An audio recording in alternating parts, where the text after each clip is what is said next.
गौशाला में रोज मर रही गायें, चुनावी मुद्दे भी भूली सरकार। बीते 2022 यूपी विधानसभा चुनाव में विपक्ष के पास मुख्य मुद्दों में बेरोजगारी और आवारा पशु मुख्य मुद्दे थे।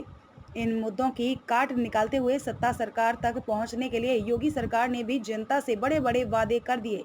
वादा किया था कि चुनाव समाप्त होते ही सबसे पहले आवारा पशुओं से किसानों को निजात दिलाई जाएगी, लेकिन ऐसा कुछ बीते समय में दिखाई नहीं दिया।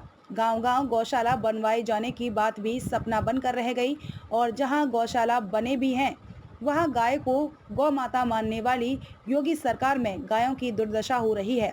गौशाला में दिखावे के लिए एक दो बोरी चोकर और औचक निरीक्षण के लिए कुछ भूसा ही आपको मिलेगा। हरे चारे की तो बात बहुत दूर की है। गौशाला में गायों को भरपेट सूखा भूसा भी मिलना मुश्किल है। ऐसी स्थिति में आने वाले लोकसभा चुनाव में मौजूदा सरकार क्या कुछ जनता को जवाब देगी, यह देखने काबिल होगा। फिलहाल वर्तमान में आवारा पशुओं को हाईवे पर झुंड और लगातार आवारा पशुओं से हो रहे एक्सीडेंट और लोगों की आवारा पशुओं के कारण एक्सीडेंट से मौतें, बर्बाद हो रही किसानों की फसलें सबसे बड़ी समस्या है। लोकसभा और विधानसभा चुनावों में भाजपा ने गायों को मुद्दा बनाकर चुनाव जीते हैं, लेकिन अफसोस की चुनाव के बाद अब कोई भी नेता गाय की दुर्दशा पर बात भी करने को तैयार नहीं है। और जब गायों की दुर्दशा पर पत्रकार नेताओं से सवाल पूछते हैं तो उनको भी जवाब उल्टा मिलता है। कुछ दिन पूर्व आपने देखा ही होगा कि जब एक नेताजी से गायों की दुर्दशा पर एक पत्रकार ने सवाल पूछा तो उन्होंने उल्टा पत्रकार पर ही सवाल खड़ा कर दिया और कहा कि तुम्हें गायों की बहुत दया है, तुम भी एक गाय पाल लो, और मौके पर मौजूद डीएम एवं मुख्य विकास अधिकारी को एक गाय पत्रकार को देने के निर्देश दिए। अब आप समझ ही सकते हैं कि नेताओं को गायों के प्रति क्या सहानुभूति है। यूपी के अंदर योगी बाबा की सरकार में भी गायों का बुरा हाल है।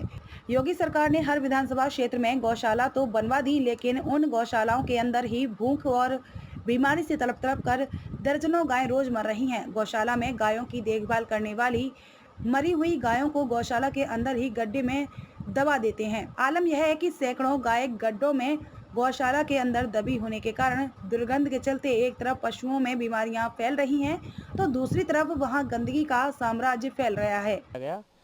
भूसा मिलता है, वो भी बाहर पड़ा हुआ गौशाला सड़ा हुआ भूसा है, वो ही डाल दिया, थोड़ा बहुत डाल दिया जाता है। छोटे जो बछड़े और बछिया हैं वो भूख से मर रहे हैं वहाँ, और सबको पूरा भरपूर खाने को नहीं मिल रहा, इसी वजह से ज़्यादा मौतें हो रही हैं। और जो पानी भरा होती है उसकी भी गंदगी साफ नहीं, इस वजह से बीमारी वहाँ फैली हुई है, ज़्यादा बीमारी है, इसी वजह से ज़्यादा जानवर मर रहे हैं। और इसके लिए डॉक्टर भी वहाँ पर रोज़ाना नहीं आते हैं, जब कोई फ़ोन कर दे तब आते हैं। एक दो बार हमने भी डॉक्टर साहब को फ़ोन किया कि सब गायों के क्लिनिक बहुत हो गई हैं, तो उन्होंने इंजेक्शन लगवाए थे। जिला पशु अधिकारी आरबी सिंह से भी हमने कहा था, तो उन्होंने कहा हम टीम भिजवाते हैं, इंजेक्शन लगवाएंगे।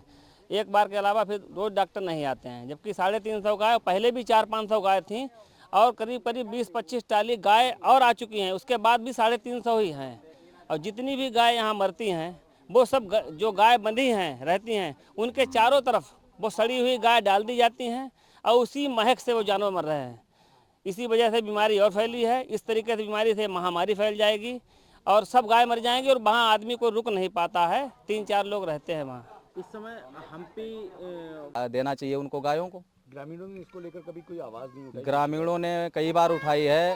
एक बार मैं गौरक्षक संघ से जिला महासचिव हूँ, मैंने और हमारे साथ में महिला टीम आई हुई थी हमारी, तो वहाँ यहाँ पर आकर के इनकी दुर्दशा, उस समय करीब 8 से 10 गाय मर रही थी रोज़, तो यहाँ पर आए तो हमारी महिला टीम के साथ में अभद्रता की गई यहाँ पर, और अभद्रता करने के बाद में फिर ये वो कोई पशु चिकित्सा अधिकारी हैं उनके द्वारा FIR हम लोगों के खिलाफ लिखवाई गई। क्यों? कि ये लोग कुत्ते लेकर के आते हैं, एक तो 70 साल के बुजुर्ग इसी में काम करते थे, उनको हटवा दिया गया और उनके खिलाफ भी लिखवाई गई कि ये लोग कुत्ते लेकर के आते हैं। ये बताइए आप, गौरक्षक जो गौरक्षक में जुड़ा होगा क्या वो ये ऐसा कार्य कर सकता है? तो आपने इसकी शिकायत उच्च अधिकारियों से नहीं की? अधिकारियों से क्या करें, वहाँ बहुत लोग पैसे खिलाते हैं, इसमें से खुद खाते हैं और उनको भी खिलाते हैं, तो हम लोगों की कौन सुनेगा। अब उच्च अधिकारी यहाँ आते नहीं हैं। अब आपने देखा ही होगा, एक बोरी वो चोकर रखा हुआ था 350 गाय में, क्या एक बोरी चोकर में हो जाएगा? गौशाला है धनेरा, तो वहाँ पर जिन गौवंशों की मृत्यु होती है उनको गौशाला के अंदर ही दफनाया जाता है जेसीबी से गड्ढे खोद करके, और एक एक गड्ढे में 3-3 गौवंश दफनाए जाते हैं। उनके अवशेष ऊपर पड़े रहते हैं, जिस कारण बीमारी फैलने की आशंका है। तो इस पर क्या कुछ कार्रवाई होगी? ये मेरे संज्ञान में है। जैसे ही मेरे संज्ञान में है, मैंने वहाँ के बीडीओ और जो पंचायत सेक्रेटरी है और प्रधान से भी मैं संपर्क करूँगा कि हमारे गौवंश जो है, जिसको हम जो है गौ माता का दर्जा दिया है, जो हमारे परिजन, जो माता पिता जो स्वर्गवासी होते हैं, जो सम्मान उनको जो है डिस्पोजल के समय दिया जाता है, वही सम्मान उनको भी प्राप्त होना चाहिए। तो ये संदेश मैं उनको दूंगा कि ये ऐसी लापरवाही बर्दाश्त कतई नहीं होगी। अगर कोई मृत्यु का शिकार कोई गौवंश हमारा होता है तो उसको सम्मान जो पूर्वक तरीके से ही उसका डिस्पोजल सुनिश्चित किया जाए।